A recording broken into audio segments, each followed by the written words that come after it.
Hello नमस्ते, मैं निखिल पांडे और हम अब अगली वीडियो लेक्चर पे आ गए जिसका नाम है एलॉय।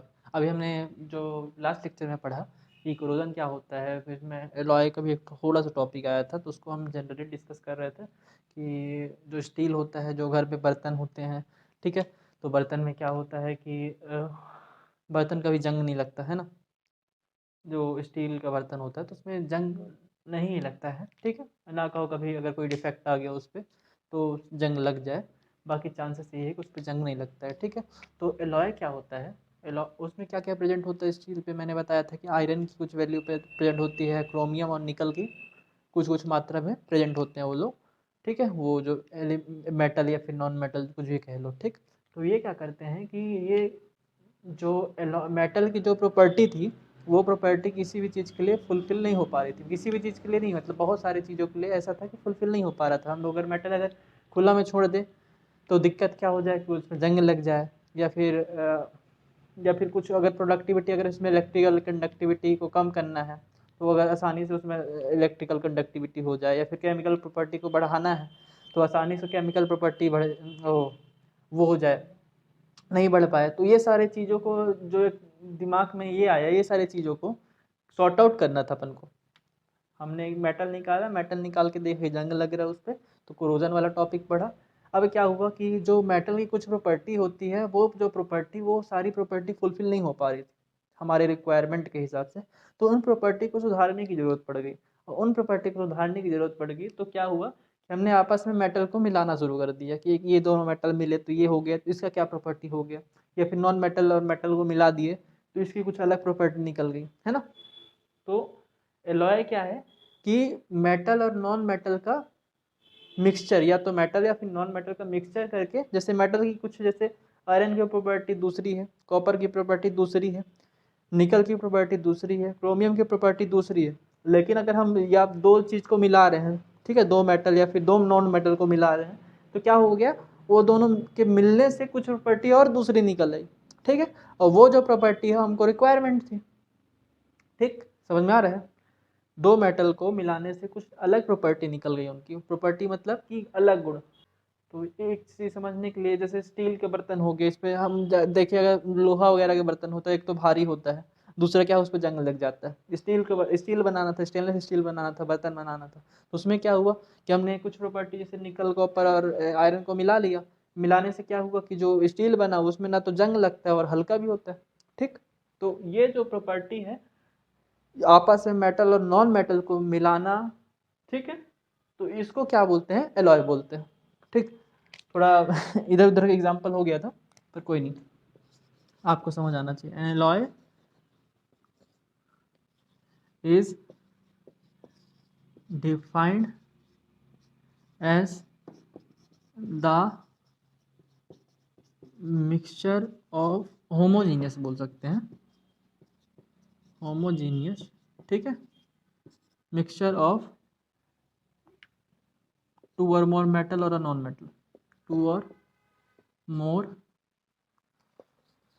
मेटल्स और अ नॉन मेटल्स, ठीक है। तो दो और दो से अधिक मेटल और नॉन मेटल को मिलाने से एलॉय बनता है। और जो इसका प्रोपोर्शन होता है डेफिनेट होता है, मतलब कितने अमाउंट में किसको मिलाना है, ठीक है। जैसे कितने अमाउंट में जिसको मिलाना है तो वो, ठीक, जितने अमाउंट में जिसको मिलाना है तो वो डिसाइडेड होता है। अगर इससे ज़्यादा कर दे तो नहीं बन पाएगा, ठीक।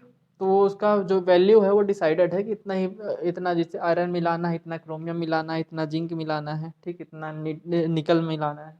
तो जो फिक्स अमाउंट रहता है उनका। और क्या होता है कि दो से अधिक मेटल या नॉन मेटल को मिलाते हैं, उसको क्या बोलते हैं, एलॉय, ठीक। अब क्या हुआ कि एलॉय बनता कैसे है, ठीक है। प्रिपरेशन थोड़ा सा डिस्कस कर लो इसको भी। इसमें क्या करते हैं, जो मेन मेटल होता है उसको मेल्ट किया जाता है। मेन मेटल को जो भी है उसको क्या बोलते हैं, मेल्ट करते हैं, मेल्ट यानी पिघालते हैं। उसके बाद फिर डिज़ोल्व करते हैं जो कंस्टिट्यूएंट मेटल होते हैं उस पर, ठीक है। और उसके बाद कूल कर देते हैं उसको, तो बन जाता है। Then cool. ठीक है, समझ में आया? मेन मेटल जो भी है, जैसे आयरन हो गया, आयरन को क्या कहते हैं हम लोग, पिघाले, पिघाले मतलब पिघला आयरन, उसको डिजोल्व कर दिए दूसरे किसी मेटल, जैसे मैं स्टील की बात किया था, स्टेनलेस स्टील की बात किया था, तो उसमें क्या है, क्रोमियम और निकल पे वो कर दिए, मतलब डिजोल्व किया, और डिजोल्व करने के बाद उसको ठंडा छोड़ दिया, तो क्या हुआ कि वो फिर स्टेनलेस स्टील के फॉर्म में आ गया। उसके बाद शेप एंड साइज चेंज कर दिया जिसको अपने रिक्वायरमेंट के हिसाब से। तो वैसे बनता है एलॉय। और क्यों बनाते हैं, थोड़ा सा इसको भी देख लो। सबसे पहले हमने क्या देखा कि कोरोजन, ठीक है, टू प्रिवेंट कोरोजन, कोरोजन को प्रिवेंट करने के लिए, ठीक है, टू रेड्यूस, कभी कभी क्या कहते हैं, इलेक्ट्रिकल कंडक्टिविटी,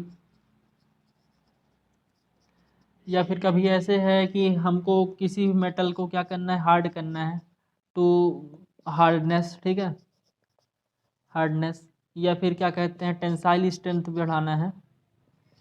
तो वो सारी चीज़ों के लिए हम लोग एलॉय का यूज़ करते हैं। ठीक, ये सारे जो इसलिए यूज़ करते हैं। अब कुछ एलॉय के बारे में जानेंगे, तब तक के लिए थोड़ा मैं ब्रेक ले रहा हूँ, मतलब लिख दे रहा हूँ उसे एक ही साथ, फिर ज़्यादा समझ में आएगा। कुछ एलॉय के बारे में भी जानेंगे, कौन सा एलॉय में क्या होता है, क्यों यूज़ करते हैं। ठीक है, अभी तक हमने देखा कि एलॉय के कुछ एग्जांपल हमको समझने थे।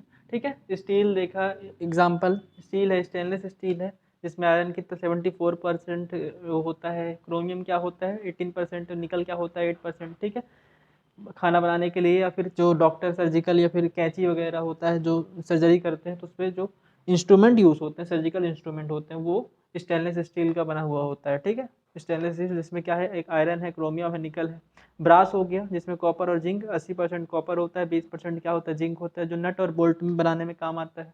ठीक है, ब्रोंज हो गया, ब्रोंज क्या है, कॉपर और टिन से बनता है, जो कि जैसे मूर्ति बनाना है या फिर मेडल वगैरह मिलता है जो, तो वो किससे बनता है, ब्रोंज से रहता है। ठीक है, जर्मन सिल्वर, जो जर्मन सिल्वर है जिससे जो वायर बनाते हैं, रेजिस्टेंस वायर, ठीक है, तो उसमें क्या होता है, कॉपर होता है, जिंक होता है, निकल होता है, तो 60-20-20% के अमाउंट में होता है। ड्यूरेलियम, जैसे एरोप्लेन या फिर मोबाइल, ऑटोमोबाइल के जो कुछ पार्ट्स वगैरह बनाने हैं, तो वो ड्यूरेलियम का बनता है, जिसमें एल्युमिनियम 95% होता है, कॉपर 4% होता है, मैग्नीशियम 0.5, मैग्नीज 0.5% होता है। मैग्नीलियम क्या होता है, जैसे लाइट इंस्ट्रूमेंट कुछ अगर डिज़ाइन करना है, तो उसमें एल्युमिनियम 95% होता है और मैग्नीशियम 5% होता है। ठीक, एल्युमिनियम ब्रोंज, जिसमें एल्युमिनियम 95% होता है और कॉपर 5% होता है। ये क्यों बनाते हैं, जैसे सिक्का बनाना हो गया, ठीक है, या फिर ज्वेलरी, यानी जो आभूषण वगैरह होता है घर पे, मतलब जो पहनते हैं लेडीज़ लोग, ठीक, तो वो क्या होता है, वो सस्ती ज्वेलरी अगर बनाना है तो उसमें क्या एल्युमिनियम ब्रोंज का यूज़ होता है। ठीक है, शोल्डर हो गया, जो कि इलेक्ट्रिक वायर का जो ज्वाइनिंग करना है, तो उसमें क्या होता है, 50% टिन होता है और 50% लेड होता है। ठीक है, तो ये सारे जो एलॉय हैं कितने हैं, 5, 4 नॉट एलॉय के बारे में हमने डिस्कस किया। ठीक, तो यही सारा है एलॉय, और क्यों बनाते हैं, इसलिए बनाते हैं। ठीक, और एलॉय के जनरली 3 टाइप्स हैं, इसका टाइप्स का हम डिस्कस नहीं किया था अपन ने, तो डिस्कस कर रहे हैं। ठीक है, 3 टाइप्स में, पहला फेरस एलॉय, ठीक है, दूसरा non ferrous alloy, ferrous alloy जिसमें आयरन की, जो आयरन प्रेजेंट हो, ठीक है, दूसरा क्या है, नॉन फेरस एलॉय जिसमें आयरन अब्सेंट हो, और तीसरा क्या होता है, अमलगम करके, जिसमें मरकरी प्रेजेंट हो। अगर कोई एलॉय में मरकरी प्रेजेंट है तो उस एलॉय को क्या बोलते हैं, अमलगम। ठीक है, तो यहाँ पे जनरली इस पे नहीं है एग्जाम्पल के तौर पे, लेकिन अगर देखा जाए तो क्या कहते हैं, 3 टाइप्स के होते हैं, जिसमें आयरन, जिसमें जिसमें आयरन प्रेजेंट है, ये आयरन आयरन, ठीक, ये दोनों क्या हो गए आपके फेरस एलॉय। जिसमें आयरन एब्सेंट है, ये क्या हो गए, नॉन फेरस एलॉय। और जिसमें अमलगम, जिंक अमलगम हो गया, ठीक है, तो इसमें या फिर मरकरी प्रेजेंट हो, तो वो Hg मरकरी होता है ना। तो इसमें प्रेजेंट अभी जितने एग्जांपल देखे हम उसमें नहीं है प्रेजेंट, तो उसको डिस्कस नहीं करना। अगर लेकिन Hg प्रेजेंट है किसी भी एलॉय पे, ठीक है, मरकरी प्रेजेंट है, तो वो क्या है कि वो अमलगम है, उसका थर्ड टाइप। ठीक है, तो ये हम 9 ही प्रकार के, यहाँ पे 9 ही प्रकार के एलॉय देख रहे हैं। एलॉय के बहुत सारे टाइप्स होते हैं, लेकिन 9 जनरली आपको जानने की ज़रूरत है। ठीक, तो धन्यवाद, ये आपका एलॉय भी खत्म हो गया। ठीक, और आपका वीडियो लेक्चर भी खत्म हो गया। अब हम आएंगे next chapter, carbon and its compound पर। ठीक है, चैप्टर नंबर 4। धन्यवाद।